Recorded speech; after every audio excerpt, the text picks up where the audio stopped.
Nottingham Forest 2, Football Club Porto a 0. Yeah. Or Porto, as Andy Brassel likes to pronounce it with an Edinburgh accent. Sean Dyche, yes, his first game as Nottingham Forest manager. He's already pied off Postecoglou. It's easy. Yeah, what an absolute palate cleanser of a manager Ange Postecoglou's turned out to be, isn't it? Just one of those. You go to a posh restaurant, you have a little bit of a wipe between courses, and that's Ange. Or it's more like a box of wires, where it's like, oh, this has got to get way worse before it gets better. Hang on, can we get someone else in to deal with this? Just do it for us. Get someone temporary in. Yeah. Yes. Ange Postecoglou was basically the waiter in a posh restaurant who scraped all the crumbs off a table with that metal pin. And then the next course comes. And the next course is Sean Dyche and it's Earthworms. And you're going to fucking get a win. Although that would suggest... It's a lovely restaurant, but you are having a steak. You're having a steak for your mate. At full time, he has sent Sean Dyche, Ange Postecoglou a WhatsApp, and it's just a thumbs up emoji. Cheers, old boy. Yeah, I'll take it from here. I'll toss. Yeah, instant impact Dyche has made. The first clean sheet since April. 20 games without a clean sheet, straight in, one training session against an unbeaten team. Who are, I think Porto, no, they're not champions, are they? But they are, they're a European They've giant. started amazingly. They haven't lost it. This is the first game I've lost this season. They look unreal. I wrote a column yesterday partly about Sean Dyche. And I spent a decent amount of time watching Porto's highlights this season. They're good. And thought, they look really good. Yeah, they're not... I couldn't see Forest winning this game. No, it's not like, they're fourth in the Portuguese league and they're having a bit of a mare. As you say, they're winning, they're on for the title, as they always are. I appreciate that. But this is no mean feat. Well, it makes them tricky opponents, doesn't it? Because they're used to winning. Yeah. That's true with the kind of really the three big Portuguese teams. But then I suppose the kind of flip side of that is that they've got Jan Bednarak in there, which is some sort of indication of the... Who scored, by the way, and it was ruled out. Yeah, very unlucky. I say unlucky, I mean, it was offside. It wasn't his fault. Yeah, it wasn't his fault. It wasn't his fault. But a clean sheet and a win. And... the atmosphere, everything, it does feel so different at Forest. I mean, it seems like this... The early signs are very good for Dyche and Forest. Totally. The atmosphere, you're right to point out. I thought it sounded absolutely amazing, which is partly why I made the unfair Postecoglou palate cleanser comment, because I think it was clear from quite early on that the fans were probably going to take to Dyche. Mm-hmm. Now, I think that Dyche has probably hammed up this Forest connection quite a lot. Has he got local privilege? Yeah, well, first of all, he's not from Nottingham. He's from about an hour and a half away. Yeah. Secondly, he's never made a first-team appearance for Nottingham Forest. Yep. But he did spend quite a lot of his time. He remembers Cloughey's dog, though, exactly. doesn't he? And so the point being that he lent into this Nottingham Forest connection in a way that Postecoglou was never able to. And indeed, of course, Nuno wasn't able to as well. But... He's made some good... He's brought some big guns with him. But that's definitely helps. But it would have fallen down had they been absolutely tepid here last night. Yeah. And I think it only goes so far. I mean, in his first press conference, after he got the job, we had a pretty good monologue on why modern football is basically exactly the same as old football. Yep. Mm-hmm. A diatribe about why he wears the best trainers of anyone in football. And then finished off with a lovely little Brian Clough impression. Love that. Great. Yeah, absolutely great. Yeah. And away from the funny... I was about to say, but all he was missing was like a post 10 p.m. Elvis impression. He's my uncle at a wedding. Would you like to hear Wonderwall? Yeah. The point being, if they hadn't won... Right? If they hadn't won last night, that starts to become quite thin gruel quite quickly, right? What I was going to say about him, which I find quite refreshing, weirdly, because it's such an old-fashioned thing in a sense, is that when Dyche talks football, he's just absolutely happy to talk about the type of tactics they're going to play and kind of the theory behind it all. And you feel like you could probably sit down with him and just chat football with him for ages and he'd be really, really honest, where some managers try to obscure a bit smug, that. But honest as well. Yeah, absolutely, of course. But he's earned that, hasn't he? And yeah, it's a good fit. I think it's been a turbulent time at Forest, like particularly the start of this season. Yeah. And it feels ready to settle down, and it's an extremely different scenario from the season they were going into, but it feels like this could work very well, actually. Yeah, I mean, the impact is instant. And when you talk about the press conferences there, Luke, you are right. He, as you say, Jim, what you both said was right. He was very honest and spoke about, I'm not a football purist. I like to play a mix. Sometimes I like to play it along the stretch to play and whatnot. And perhaps maybe a little bit last season, certainly this season, that doesn't seem like such a shocking thing to say. No, it feels like football's come around to his way of thinking a bit more since he's been absent. Yeah, and look, you're always trying to gain an advantage, and if everyone's been trying to play in a certain way, well, not everybody, but you get what I mean. I don't need to go over that again. But with the press conference, look, when you say, well, if they then put out a tepid performance against Porto, but that's the confidence of the man. Yeah, I agree. I know. He's had very, very limited experience in European football. Funnily enough, I think it was 100% record, is it? No. Well, they went out in the preliminary round, his Burnley side. Of course, yes. To and it would have been Marianakis' Olympiakos, of course, which is quite a funny one. Yeah. But anyway, the confidence that he had, he sees that team and he thinks, as do a lot of Forest fans, if he goes in there, he will sort out that defence pretty quickly. Now, it doesn't always work because we thought that about Nuno and West Ham, and look what they did against Brentford the other night. Yeah. But that's what I mean. A part of that confidence, and you can call it smugness, whatever you want. And it is, he was sort of trying to play the hits. But I think the Forest fans, it struck a chord with them. And I get that because he comes in and then you see the performance and you go, well, absolutely. Yeah, no, in a clean sheet, it was a back four, much more simple. And Dyche, again, after the game spoke very fairly and said, these players have had a lot going on, different styles and this, that and the other. He said, I thank them. We've had 3 days. We've packed a lot in. They've beaten a very, very good side who will fancy winning this competition, Porto, by the way. And now Forest might think to themselves, maybe we might start thinking about that again. As they should have been thinking about that at the start of the season. Which they would have done. And it's tailor-made. It's been tailor-made for Dyche the same way it wasn't. It was completely a hiding to nothing for Postecoglou. Yeah, the whole thing's flipped on its head. Yeah. Doesn't mean he doesn't deserve credit for getting off to a winning start and doing well. But the reality, I think, is that they aren't necessarily as good as they finished or as they spent the majority of last season as, but they're much better than they've showed in the last couple of months. Yeah. And so if he can revert them to the mean, what are they? I think they're probably, at their best, a kind of lower upper half of the table Premier League side and a good tilt of the Europa League. That's really their realistic expectation. Well, as the season goes on, we'll see with Dyche because, again, Jim, it's the classic thing, isn't it? We've seen Allardyce as another one who comes in, it's a bit of a mess. People are not really too sure.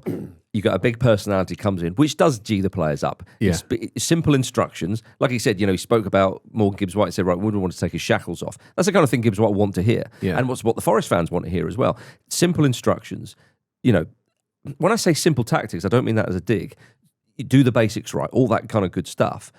At the start, he will sort it out, you would imagine. It's just as the season then goes on. If they are to get into the latter stages of the Europa League, then do we start to see the limitations? But I don't want to talk about that too much because it seems a bit unfair with what Forest have gone through. It does. And I think it's a very interesting development in Dyche's career because basically with the way that things ended at Everton, you would think that really it's quite surprising he'd get a job this good, right? You would think, okay, where does he go next? And he's obviously been smart, waiting for an opportunity to arrive. And there's real serendipity here, absolutely. Yeah. And the situation that he goes into is tailor-made. Absolutely. And the issue with Everton was that they just weren't scoring goals, right? Yeah. There were points where it looked like they weren't even really trying to score goals. To the point where Dyche was like, I should probably doing this now. It shouldn't be me doing it.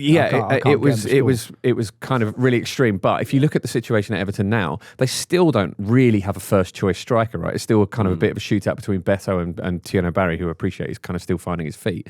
But the forward options at Forest, centre forward in particular, with Chris Wood, Igor Jesus and Teo Awoniyi even, who's a really handy player in certain scenarios, that's really good. That's really strong. Yeah. And so this is something that he didn't have available to him at Everton. Yeah, so it'd be really interesting to see how this blends. That's a fair point. It's the best squad you would imagine he's probably had. Their first 11, even if you just look at what they played last night, and bearing in mind it will probably change a bit for when they go to Bournemouth at the weekend, but if you just run the rule over the 11 players that started last night, it's a good team. But Matt Sells was outstanding. Yeah, he was really good. Murillo and Milenkovic are brilliant centre backs. We know what they're capable of. Yeah, they're almost like a shit version of 2010 Inter. Right, they play exactly the same way. It's a shit version. Well, they won the Champions League. Yeah, I know, but you still said the word shit. Okay. You got Elliot Anderson, and by the way, a kind of unrealised Douglas Luiz. Yeah, who played well last night. Who Nuno Espirito Santo apparently really didn't seem to want, which is mad. I mean, Douglas Luiz was being linked with like huge clubs before he's moved to Juventus, who obviously are a huge club themselves. So that's a strange one, but obviously that's a really, really good player in there. Along with Callum Hudson-Odoi, Morgan Gibbs-White, Elliot Anderson, and I'm telling you as well, Alexander Zinchenko is a much better player than him never playing for Arsenal in the last season or so suggests. His technical level is really high. Dan and Ndoye, who they signed for big money. Yeah, it's a proper side recently. So yes, so I think they were good last night. I thought they didn't let Porto really play. I thought Porto came out with intent, but couldn't really get anything going. And of course, 2 penalties are 2 penalties, but they were both penalties, and they were both put away. It's great for Igor Jesus to score his first goal as well in front of the home fans, which is important. So in all, it probably went as well as could have possibly been hoped for Forest fans last night. You'd have to say that. Yeah, and you're right. It was 2 penalties, but I mean, it's the guy's first game in charge. They're playing against a side who are in far better nick than them. But Gibbs-White said after the game, I can finally breathe. The first thing the manager said, last season you had real structure. He spent the whole Postecoglou's tenure talking about how great he was. Now it's going to come together. Don't worry, everyone. He was holding his breath by the sound of it. Outrageous. He said that Dyche said to them, last season you had a real structure to how you played. He wants to bring that in, or bring it back, I suppose, and build on that, which is... I mean, that makes sense. That there's joined up thinking there finally at Forest. But he is talking out both sides of his mouth, Gibbs-White there. I mean, he was the one fronting up. He said, if I wanted to go to Spurs, how come I never went? Yeah, exactly. What a weird thing. Yeah, I mean, apparently Sean Dyche was behind the camera with a gun to him, as we know is the case now. That's what you don't want to change too much too soon, do you?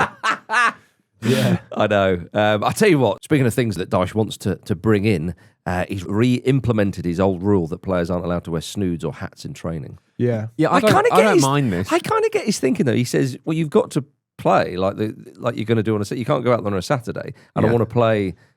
make training as intense as possible. I mean, there was a time, wasn't there, where players could wear snoods during games, and it just, I don't know how else to phrase it, but it looked annoying. It just, aesthetically, it was just horrible. Yeah. Yeah. I know what you mean. Dyche's voice, though, after the game, even you forget that you always think he's just a bit hoarse. Yeah. But when he does sound hoarse, it's like, oh my goodness. Yeah. It's just sandpaper in there, isn't it? Yeah, just totally. Sandpaper. It's a sandy ball bag. It is. Well, yeah, indeed. It's the original sandy ball bag. I think he also... what a throwback. Before we move on to the Bournemouth game, like he's also... I mean, I find him relatively tedious, as I've said to you guys before. You're not a fan of his... Not a massive fan, no. But I do have to admit that we're living through an era in the Premier League of quite a boring manager. I know what you mean, yeah. You've got they're kind of interesting in an odd way, some of them. Some of them are quite obscure still to us. Some of them are kind of really over it and can't be bothered to do that fun and game stuff. Like if you think of someone like Guardiola, who's like nowhere near as kind of engaging as he used to be. He's entertaining because he's odd. People like Glasner and Hertzler, they're quite obscure. Eddie Howe's boring. Reggie Lebris is quite obscure and a bit boring. Thomas Frank's quite common or gun. It's only really kind of Vitor Pereira and Daniel Farker maybe who are a bit kind of interesting. Just for the voice in the head. Farker's just a Care Bear, isn't he? Yeah. So the fact that Dyche is in there does mix it up a little bit at least. Yeah. I mean, we had Postecoglou's for a bit. Yeah. And then he's gone. Dyche is back. But Postecoglou became almost like a tribute act to himself. Yeah. At one point. I mean, Postecoglou was answering questions about his previous job in his final press conference for his current job. That's how bad it got with Postecoglou. Yeah. Well, Forest travelled to Bournemouth at 2 p.m. on Sunday. Tough assignment. Really tough. I mean, Bournemouth beat them 5-0 in this fixture last season, and obviously Forest had a really good season last season. So, I mean...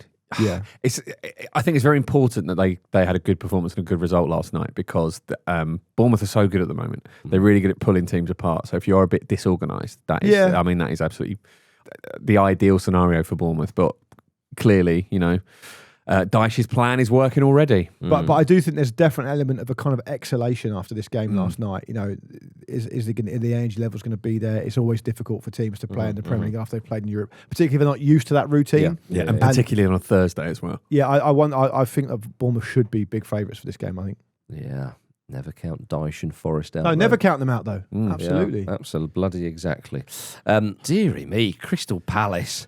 What the bloody hell was that? What are they doing here? 0 they got, but AK Larnaca got 1. So 1-0 was the score. As a general rule of thumb, is it always bad to lose to a Cypriot team? I think so. I believe so. I think it must be. Yeah. I can't really think of any kind of Cypriot team that lives long in the memory. Well, there's Paphos now, isn't there, who David Luiz is playing for, who are in the Champions League. Yeah. But I mean, you still want to be putting them away. Do you remember Tamuri Ketspire? His Famagusta, was it?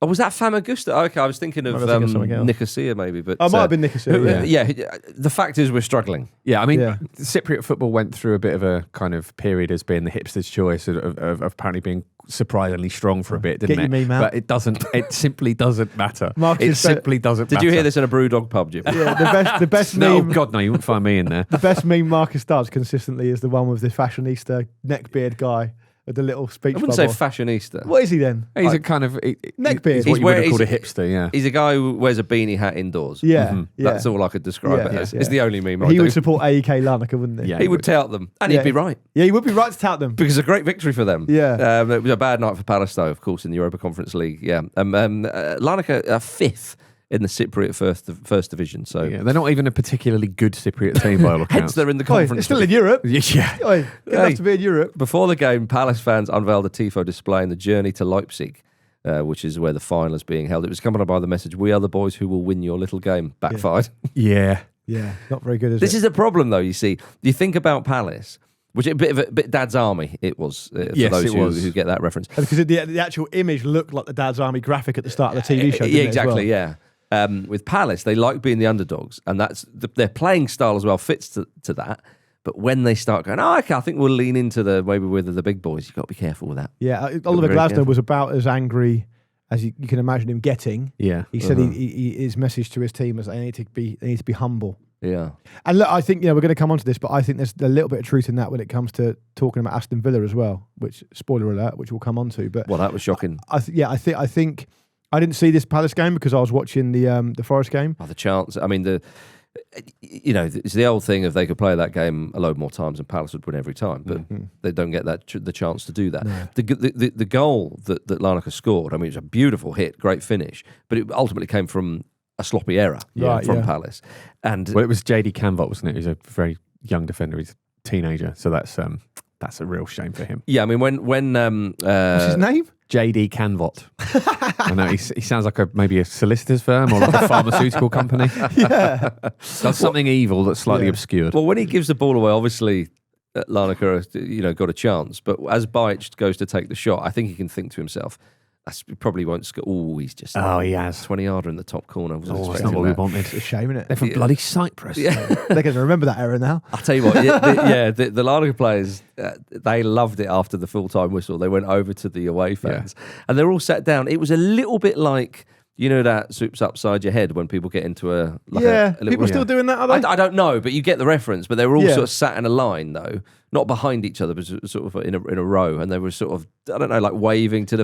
It's a bit Ross Stewart sailing, isn't it? We are sailing. Yeah, a little bit. We are. Maybe they were doing that. Yeah, it might have been. Yeah. So maybe they're going to sail back home to Cyprus, beautiful island nation of Cyprus. That's right. Possibly. The jewel of the Mediterranean. Yeah, exactly. Yeah. Jewel of presumably one of the islands in the Mediterranean is called the jewel of the Mediterranean. Could be Malta. Should I look it up? Have a little look. See. Yeah.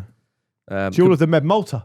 Oh, there you go. Yeah, Malta. There you go. Yeah. See, I've been to Malta. Corfu are claiming it as well. So Well, I've only been. Corfu is very nice. Yeah. Okay, fair enough. Well, they were sailing. They were having a lovely old time after the game. Very disappointed for Palace.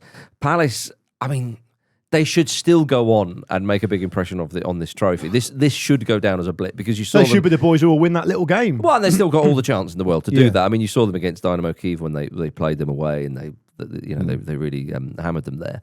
So a very frustrating one for Palace because their first home game in this Europa Conference League proper. Yeah. And it really was a damp squib. Do you think there's maybe a sense of just unfamiliarity leading them to play kind of within themselves a little bit? Because this doesn't seem like the Palace we've seen in the league. Glasner said they need to be more humble. So he's suggesting, or implying at least, they're being arrogant. So I think there's an element of that because they're in uncharted territory here in that they're in a cup competition where they're the big boys or among the big boys. Every Premier League side that plays in this, even if for some miracle, last season's Southampton, they won the cup and they got into it, they would still be among the big boys, so due to the financial clout that these teams have. So I think there's an element of that, but also just sometimes you have these games You even see, like, Real Madrid in the Champions League once in a blue moon have a game like this where they get beaten by a very unfancied side. So you just put it down to that. They travel to Arsenal on Sunday, so a chance to put it right there, Jim. Could make it difficult for Arsenal, couldn't they? Based on their Premier League form, absolutely. They're a very, very difficult team to break down. Mateta's obviously in really good form.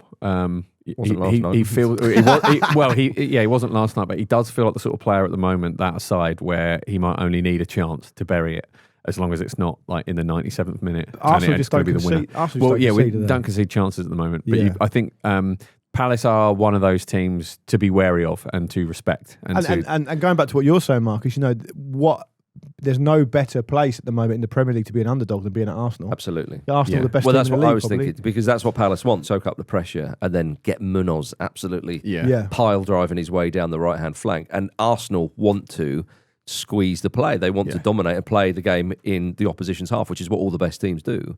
So I think it's a fascinating encounter. And you also want to get, you quickly as possible, you want to get Mikel Arteta to start losing his mind doing something crazy. Yeah, I mean, that will probably have happened pre-match, so I wouldn't worry about that. Yeah, well, something for us. I reckon he might. Do you reckon what would he do to prepare for playing Palace? Could he pump some kind of? Could he get him playing like South London cage football all week as training? I reckon they'll get into the changing room and it will just be full of Eagles who are confused and riled up. I don't know why they're in there. They're angry. They're aggressive. One for each player. Okay. Like, this is what you've got to fight off. Yeah. Okay. I think that he would say we're going to go clay pigeon shoot, and they'd be like, that's a bit of an odd thing, but fair enough. Anyway, little do they know, real guns and Eagles up there. That's disrespectful. That's a shame. You've gone a bit Ian Botham there. Yeah. Well, we all do at some point. Admittedly, it's slightly earlier on in middle age than I thought. Never go full beef. What are you thinking? Coming up after this, Aston Villa 4 to the mighty go-ahead Eagles. Now it's coming back round to set pieces are in vogue, and that's just the way it goes. It's just a cycle. It's skinny jeans, flared jeans, skinny jeans, flared jeans. My daughter hammers me about whatever jeans I wear, so it makes no odds. I think I got a bit of stick about me for trainers, I believe, walking in the training ground on social media. I couldn't believe that. One of my mates let me know that, as they do. Tom Ford, but anyway, don't like to mention it. Well, back to the football ramble, everybody. Just an absolute preposterous bloke. Yeah. I cannot wait for him to manage England. Yeah, it's coming. Yeah. It's coming. Now, before we get to Aston Villa, did you see that Danny Roll is a new Rangers manager? Got in, his feet are under the desk because he lost his opening match. Got rolled over. Yeah, he got rolled over, Jim. 3-0 away to Brann. It's good to see him picking up the Rangers traditions from very early on, isn't it? Is this a tradition? What, losing the games? It seems to be this season. Yeah, it's a new tradition. Losing the games against people you should be beating. One they won't be Brann a enjoying. good team or not? No, I'm talking with complete ignorance. I have no idea. Rangers shouldn't be losing 3-0 to them. Yeah, No. I mean, I watched the highlights of the game, and Brann seemed pretty dominant and comfortable, and very much looked like the home side who won comfortably 3-0. I'd be quite worried as a Rangers fan. I think it was all Brann. It was all Brann. Danny Roll went over and Rangers really flaked. shit himself. Shit himself with the extra fibre. There we are. Danny Roll went over and apologised to the fans after the game. Not an ideal start. It was an absolutely brilliant photo, though. The photo that was shared on Twitter was Is that brilliant. all they have? It was like, do you know what it was like? It felt to me like, I've got to be careful how I say this. Go on. It looked like a quite new frontline politician absolutely pleading with some nasty bloke from his constituency that he will get round to getting the garden wall fixed for him as soon as possible. Yeah. That's what it looked like. I think you tiptoed the line very well there, actually. It looked like a left-wing politician talking to a racist. Okay. You didn't have to. Have I smashed the line there? Yeah. Yeah, okay. I thought I might, yeah. Right. No one's listening to this for me to tiptoe the line, are they? True. Yeah. Go on, say something else outrageous. I'm not saying he's a racist. Celtic managed to win Brendan, their first. Brendan got really into it. Do you see it? So Celtic won. Yeah, they beat Sturm Graz 2-1. Yeah, and he got interviewed afterwards, Rogers, and he was absolutely itching to get a question that meant he could answer it by having a pop at his critics. Yeah. And the first couple of questions were quite benign about like players who'd gone injured or whatever. He's like, just get to the good stuff. And then the woman interviewing him said something about how I can't remember what it was, but you bounced back or whatever. And he was like, well, maybe some of these so-called experts. Is that what he yeah, said? Yeah, no. yeah. Or outside experts or something like that. Okay. And then he was away. And he was off. It was classic Brendan after that. He did annoy me recently, Brendan Rodgers, because when they lost to Dundee on the weekend, last weekend, he compared managing Celtic to be given the keys to a Honda Civic. It's a bloody good car, that. Yeah, and also, I mean, Dundee in that analogy are presumably some kind of collapsed out old banger then, are they? That's right. Yeah. Morris Horse Minor. and carriage, yeah. Yeah. I was going to say, pleading poverty after losing to Dundee. I think it's pretty full on. Also, like the modern Honda Civics, very, probably very a lovely expensive motor. cars. Yeah, good Japanese make that. Probably slightly less good than the Jazz, the classic Honda Jazz. I would be a Civic over Jazz. But Vish and I often battle Vish is about not here this. to defend himself. So he can't go down that road. I mean, it's not quite a Ferrari, though, is it? No, which is the point he's making. I understand, but although I don't know that you driving a Ferrari would make a lot of sense. Not in London. No. Anyone driving a Ferrari, it's 20 miles an hour everywhere. Yeah. And speed bumps. The engines. Well, the as aforementioned Tom Ford, right? If he's driving a Ferrari, fair enough. Yeah. With any car, he's going to be driving a Ford. Yeah, good point. Yeah. Any car he's in is a Ford. Yeah. I hate it when we do car chat on the show. Yeah, I don't understand it. No, you can't even drive. I don't know. Yeah. Neither of us are interested. That is true. I did do a driving test. I presume that one of the I failed it, obviously, and I presume one of the reasons for that was at one point I mounted a curb and there was a lady in a mobility scooter on that curb. Yeah. She was fine, everyone was fine, but there was a moment where, that the could have gone awry. Just starts writing. Yeah, just furiously scribbling. That's that done. Oh, that's 100 quid down the drain. That's gone, yeah. How early on into the test was it? It was about halfway through it, I think. So I probably failed with all the minors by then anyway. You would have, got to bet your money's worth though, at least. Well, exactly, yeah. Shall I just take it back now? And the guy's like, nah. Don't worry about it. Yeah. So you got an extra 20 minutes to disgrace yourself. I'm interested. I want to see how much worse this can get. Go around the block. You might get her next time. We're trying to get her for years. Yeah. Now, Celtic travel to Hearts on Sunday, 12 p.m. Well, kickoff. the team in the Scottish Premiership at the moment, the Jambos. Absolutely. Producer Rory's Jambos. He's absolutely delighted. He's cock a hoop. If Hearts win, they will go 8 points clear at the top of the Scottish Premiership. Yeah. 5 points clear. This is a season-long narrative that I am absolutely jonesing for. Yeah. I mean, there is a verge, Jim. Yeah, looks like the Magnificent Gorgie Boys are the only ones on it. I think it, surely. After all the years' service, they're up on Calton Hill. After all the years' service, Hearts fan producer Roy's given us, if they do lift the trophy, I think he should be able to run roughshod over the running order. Oh, big time! Yeah. Well, I'll be behind that. We'll do a Hearts special. Yeah, because back in the day, when you were denying that you're a Rangers fan, you would talk about Hearts all the time. Yes, you forgot about that now. Yeah, I haven't forgotten about it. Okay, you don't mention it as much now, but now's the time to bring it back. Yeah, the Magnificent Gorgie Boys. Exactly, used to be a big refrain of yours. Well, exactly. Yeah, so I'm all for it, Luke Moore. I can't get enough. All I wanted to know is just before we move on from that, is did you accept Danny Roll's explanation for when he was remonstrating with you last night?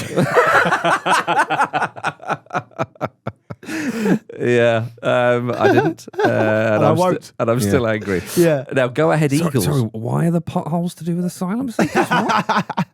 Jim, have a bit of respect for Go Ahead Eagles. Sorry. Yeah. Go Ahead Eagles beat Aston Villa 2-1. Aston Villa lost away from home to the side who were 12th in the Eredivisie. Very silly. I was getting a huge amount of Pompey energy from Go Ahead Eagles. Oh, yeah. Stadium was very reminiscent. The sound was very reminiscent. Yes. Political views. A plucky... I don't really know what their politics are, actually. I know what Portsmouth's are. Well, Netherlands, there's that, but, what's his name? But the idea that they were almost treating this competition like an amazing, unexpected holiday. Because, of course, the Go Ahead Eagles won the Dutch Cup, same way Portsmouth won the FA Cup.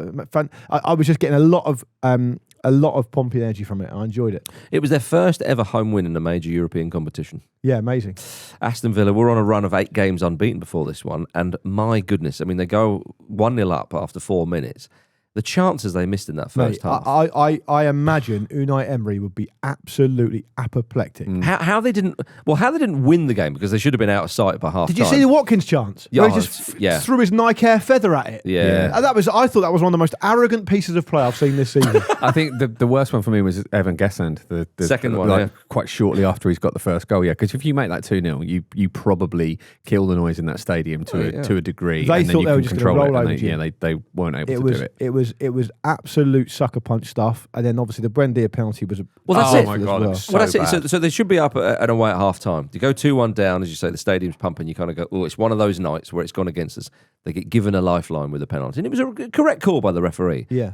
And Buendia, I mean, I know it was a bit windy, but the gusts of wind tend not to go up and lift the ball over the bar. Gordon Bennett, like, It was crazy. What was he doing? I just thought it was so, particularly the first half an hour. Of course, Go Ahead Eagles scored before half time, which should have shocked Villa into kind of action, really. But I think particularly it was the first kind of 20 minutes, half an hour, where that Watkins chance was just dreadful. He just wafted his leg at it. Yeah. And that is not what a top level striker should be doing. It should be like, that is business time, game over, get it in the back of the net. There's so many chances they had. I just felt they thought, oh, if we just carry on, we'll score eventually. It'll be fine. Like even like, I'm not going to be unfair to anyone, but like Jadon Sancho looked world class the first 15 minutes. I mean, he was at the freedom of the pitch. It was a really, really disappointing evening, and you could tell actually there at one point the camera cut to an Aston Villa fan. He looked quite funny, but that's not why I'm mentioning it. But when Buendia missed the penalty, it cut to him. He was absolutely raging. He was. And he had like a lovely little grey box beard and a bucket hat on, and he just looked really angry. That should have been a really fun, really memorable away day, and I'm sure it was. I'm sure the fans that made that journey still had a good time, because that's the nature of these things. But that part of it must have been absolutely shit. Yeah, it's ridiculous to live. It was the most enjoyable, terrible weather as well. Most enjoyable moment of the game when Go Ahead Eagles defender Gerrit Neuber was booked while being stretchered off. Yeah, that was pretty good. You don't see that often, but if it's warranted, then get your book out, ref. The holy grail is the red card while you're being stretchered off. That's great. Yeah, that'd be good, because you're thinking, oh, we can make a sub here quick. No, he's going for the card. Get him off the pitch. Yeah. Now Villa host Manchester City on Sunday at 2 p.m. Man City haven't lost a game since they signed Gianluigi Donnarumma. Isn't that ominous? I don't know why. I keep forgetting he plays for them. And every time I see them play... It's a massive difference. You kind of go, oh, easy. Oh, right, yeah, they'll be okay. I mean, I just love the fact that so much was made about Donnarumma not being able to kind of play out from the back with his feet. Now, clearly he can do it to an extent, but Luis Enrique, that was one of the reasons, wasn't it, why he got moved on from PSG. And you're thinking, okay, with Pep Guardiola, much was made. You go back all the way back to when Joe Hart was playing, and that was one of the reasons there, and so on and so forth. And Guardiola, after last season, Man City, they need to improve, and he's thinking, I do have my ideals, I do have my philosophy, but getting an enormous bloke in goal who will just keep the ball out of the net. Who is the best version of that in the world? I think that'll do us first. And also, the rest of the league has just been an absolute idiot and obliged by just going, we're just going to do long balls and long throws now. We don't actually really need that stuff anymore. So we'll all play like that, right into his massive hands. Well, unbeaten in 9 matches in all competitions. I said I was on the Ripple Effect. I think I mentioned it to you guys on Wednesday with James Alcott, and we talked about how Man City are going under the radar a little bit, which is absurd, isn't it? But that is how it feels, because there's been so much narrative around Arsenal. Are they going to finally do it? Liverpool have done their fair share of sucking the gravity in, and people have just seemed to have decided that Man City are no longer the force that they were, which they may not be, but that still doesn't mean they can't win the league. Well, yeah, that's right, and that was my point. That I said, I said they're not the side they were, but doesn't mean to say they can't. It's all over for Guardiola. Something like that. He should go. Yeah. I mean, they're second. They're only 3 points behind Arsenal. I found it interesting, though, that game when they played against Arsenal. It was like an admission of, oh, yeah, we're not as good as these. It's maybe not at the moment, or whatever you want to say, and that's why they played the way they played. And it felt a little bit like when Arsenal were trying to catch Man City under Arteta, when they would play cautiously and kind of be very happy with the point. Well, Arsenal, of course, did play cautiously at Liverpool, didn't they? By their own terms, exactly, yeah. So, but I think it's a fair point to make that they're going about it. I mean, Haaland scored in 12 games in a row, so you kind of think, oh yeah, Man City. It was August, wasn't it? The last time he didn't score a goal for club or country. We're not talking about last time players scored now. We're talking about last time they didn't score. Yeah. Yes. I mean, I'm a striker at the top level, and it'll be easier for me to point out to you the last time I didn't score a goal. Yeah, there's been a seasonal change since I last didn't score a goal. Exactly, yeah. Remarkable. And I think the sort of feeling is that, oh yeah, Man City are not bad, but they've still got Haaland. Whereas, you saw the game, I mean, even against Villarreal when they won 2-0, like it's a good performance. You know, you get the job done. But against a side who are inferior to Man City, I still think there's a little bit of a vulnerability. However, when you plug that with Donnarumma, then you've got an enormous chance. Absolutely. And I think that's why it was such a canny signing. I know people think, oh, blimey, he's one of the best goalkeepers in the world. Of course. But if that vulnerability is still there, which I think it is defensively, getting him in. Do you actually think that though? Because if you look back at their recent results and their recent performances, they've been really, really solid. I think a big part of that has been Josko Gvardiol moving back to centre back. So him and Diaz are sort of looking like a really sort of strong pairing at the moment. Yeah. And obviously Gvardiol scores a lot of goals from out wide. They've got that elsewhere, so you can just shift him back in, and you're not really losing anything in the sort of general kind of average of the team. And I don't know. I'm not sure. I agree that they look vulnerable at the moment. Oh, well, we'll see against Villa, won't we, Jim? Well, Villa have been improved, but that last night was a big setback. No, it was. And they're going to have to pick themselves up. It's an away trip in Europe, and they've had less time to recover.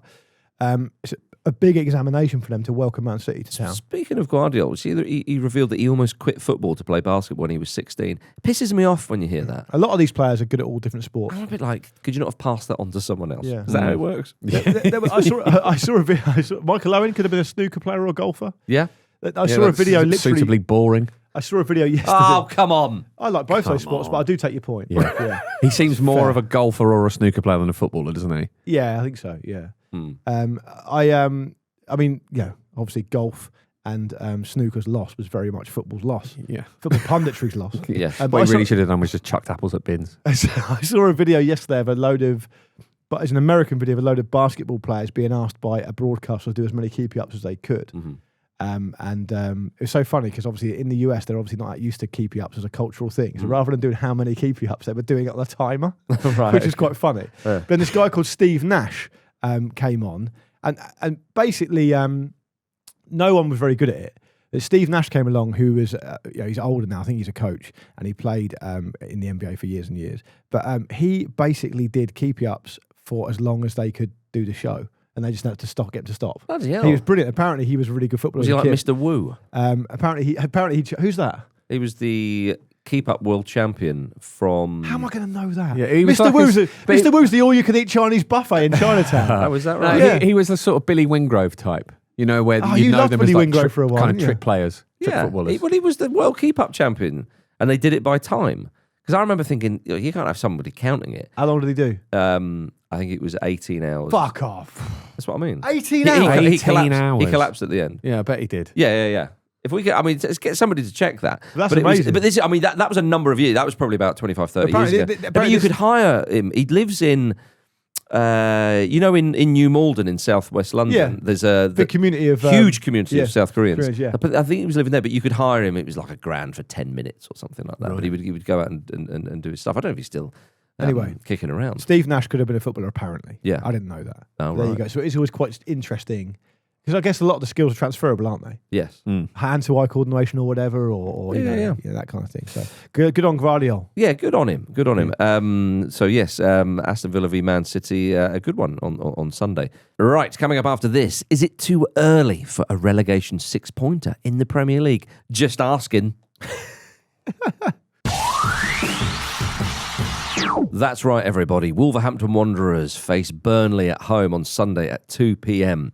Wolves are rock bottom. Burnley are 17th. Will Burnley take any kind of encouragement and impetus the fact that Sean Dyche is back in the league? What, you reckon by osmosis? Everyone was thinking it. Is they give them a boost? Well, maybe. I mean, they had a great win against Leeds. Imagine if Sean Dyche managed Forest and Burnley the same time in the same league, and he had to recuse himself when they played each other. That would be incredible. It would be against the rules. Incredibly disrespectful to Scott Parker.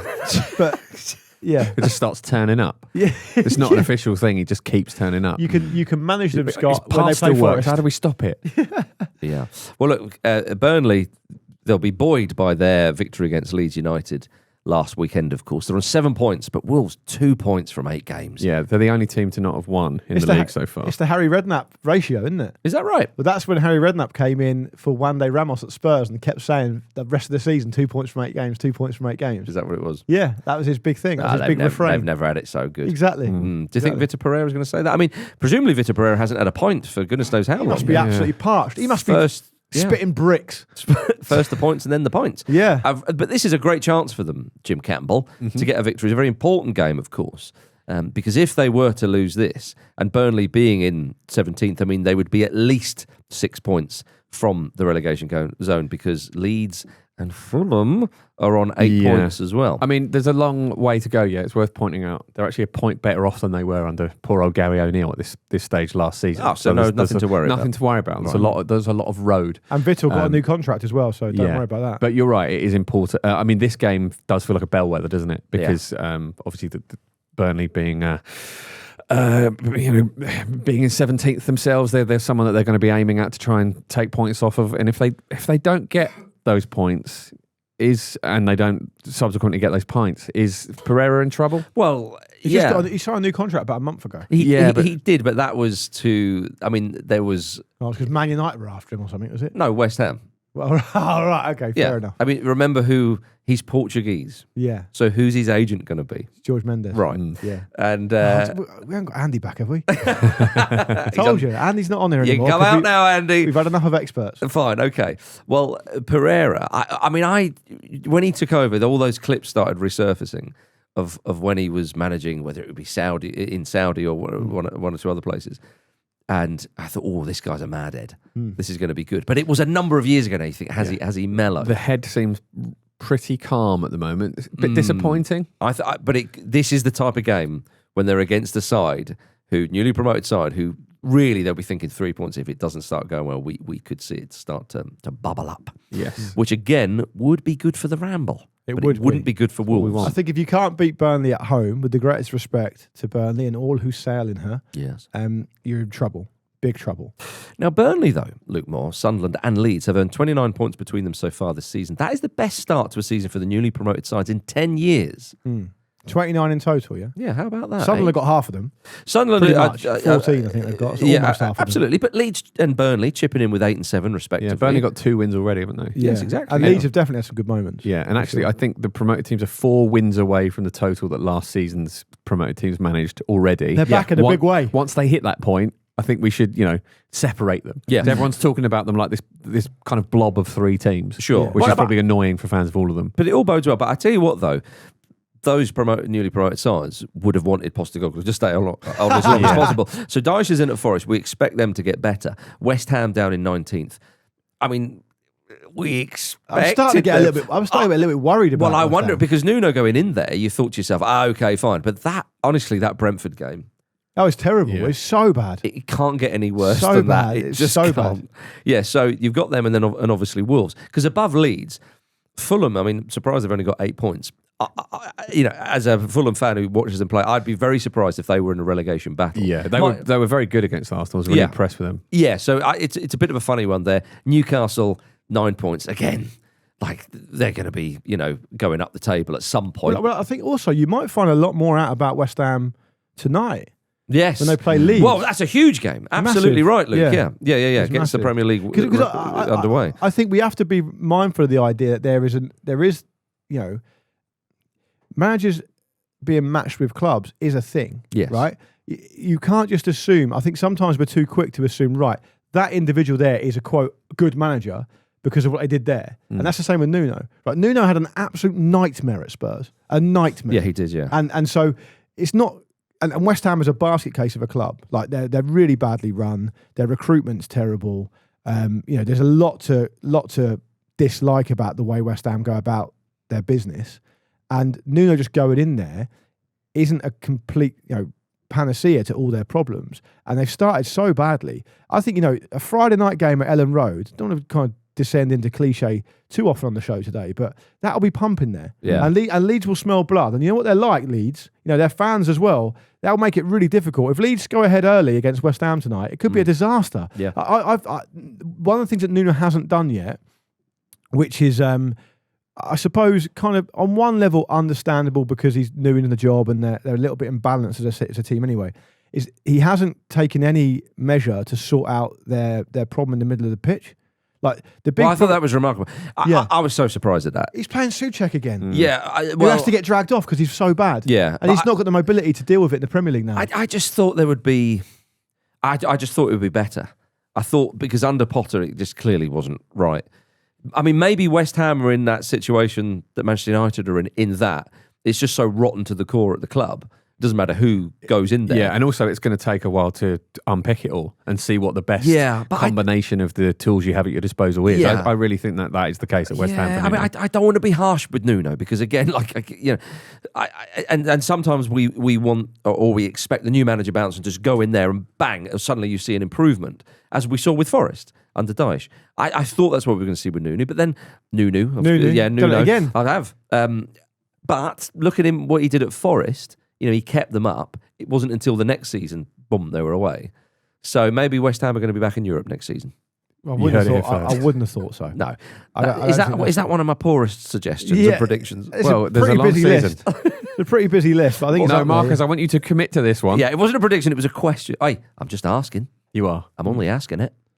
As that reporter said to Jim McLean once before he got punched. You get chinned. Yeah, exactly. So, interesting. Now, by the way, we going back to Burnley very briefly, have you seen the episode 4 of Burnley's Ex-Originals documentary, Keeping the Faith, dropped this week? Keeping the Faith is the first Ex-Originals content series commissioned in the UK. Ex-Originals really sounds like it's going to be a different type of content, doesn't it? Yes. Porno? Yes. Yeah, just say porno. I thought the euphemism was funnier, but... I'll leave you to judge. Yeah, you shouldn't go to comedy shows, Luke. No. Yeah. Well, not with a hammer. Not with a hammer. Not what you meant, Big everybody. Hammer. I always get told that. I always say, what, as a punter? Well, yeah, in any capacity. In any voice, yeah. It documents Burnley's return to the Premier League in real time across the 2025-26 season. I respect why certain things have to go in this running order because it's a community here and we have to work as a team. Prominent Burnley fans on Discord as well. I could live 100 years and never watch this. Right. I couldn't be less interested. 100? Yeah. I'm just saying, if I live to 100, I'll be fortunate. I promise you, if I get my Telegram from whoever the monarch is then... Yeah. I told you not to use Telegram. I still won't have watched this. All right, okay, fair enough. Before we go, something that has caught the attention of the Argentinian public and our very own Jim Campbell. Mostly Jim Campbell. Yeah, exactly, yeah. Jim, never say that you're not represented in this running order because we've got to talk about this. I wouldn't. This nonsense and, dare I suggest, bordering on smut. It is smut. It's definitely smut. There's a place for smut in the running order. Yeah. It's been reported in Argentina that Wanda Icardi slipped into the DMs of Enzo Fernandez. And to be fair, there is no suggestion that any smut has taken place. There is merely the... They're projecting smut here. Yeah, indeed. There is the potential for smut. There's smut hopeful. But there are certain connotations when a divorcee of a certain age slides into the DMs of another individual. Though. Yeah. Who's currently married. Who's currently and happily married. Yeah. The drama around this is that apparently Enzo Fernandez's girlfriend is currently a contestant on Celebrity MasterChef, which Wanda Nara hosts. Right. The confusion around it's a very confusing story. Apparently at some point she sent a DM to Enzo Fernandez saying something like, "Seen you around, come say hi," something like that. I just saw you around the neighbourhood. Write to me if you want. Yeah. It's very unclear from when the you reporting. Say it like that, Marcus is like that. It's suggestive. See his eyebrow. Again, it implies smut. You see, you're doing it now. You can't help it. Yeah, I know. Marcus made it sound sexy. Do it again. Okay. In the sexy way. I just saw you around the corner. Write me if you want. Yeah, see, it's not sexy. So now I'm kind of like, that's innocent. Yeah, if someone sent me that, I'd be like, okay, cool. He wants to share a recipe or something. Do your sexy one again, just so we know? I just saw you around the neighbourhood. Write to me if you want. Yeah, you go. See, I'm in. I'm bloody rigid I'm here. tingling. Absolutely rigid. Tingling. So the timeline of it is confusing. It's very unclear as to when this message was sent. Have you seen Jim more animated than this? I know. He's a proper reporter about it. He sounds like fucking Jeremy Bowen. I thought you could say Beadle. Details are still sketchy at the moment, but we are hearing reports on the ground. All I'm saying is I don't really understand what the drama is, but Enzo Fernandez has proven to be a brilliant player for Chelsea. And if she wants to bewitch him and ruin his life, I'm all for it. So she's an Arsenal fan, basically. Yeah. What you're saying. Head of the World Cup as well. Yeah. Exactly. All right. It's the last thing he needs. Indeed. Yeah. Well, I was just worried that now that Wanda and Maro are finally truly over, it would seem, that this sort of bullshit was going to stop happening, but no. No, it's not. It's never going to the stop. telenovela continues. Every time we hear about a potentially sexy DM in football, DM in football, we should get Marcus to read it. Tremendous, by the way. See, you've got me here because don't like smut, but I love a voiceover. Exactly. So, you did, There's been no smut has taken place. I do like a little sprinkling of smut, just not too much. Makes the world go round, a little bit of smut, doesn't it? I mean, in a literal... You're a bit, Marcus is, it does, yeah. But Marcus is smut for me. That's hilarious to me. You cannot procreate without just a little bit of smut. Sprinkling. That's the line, is it? Not what I meant. Marcus will go up to and including a Carry On movie. Yeah? Yeah. All right. Okay. And that's smutty. That's smutty in the truest sense, in the original 70s form. Okay. Nothing vicious, is it? Incredibly sexist, of course.